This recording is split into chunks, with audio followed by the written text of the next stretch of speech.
In this video I'm going to show you how to export layer mask from Photoshop to Capture One.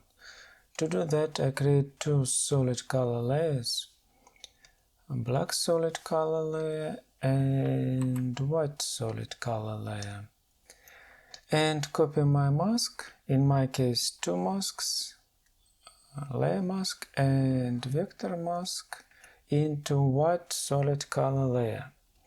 And after saving my document in Photoshop, I go to Capture One and my TIFF file is updated now, and here I replicate this mask on new field layer.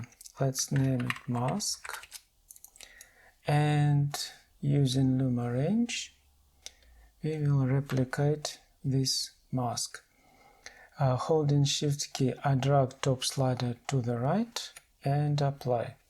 And next important step is to rasterize this mask.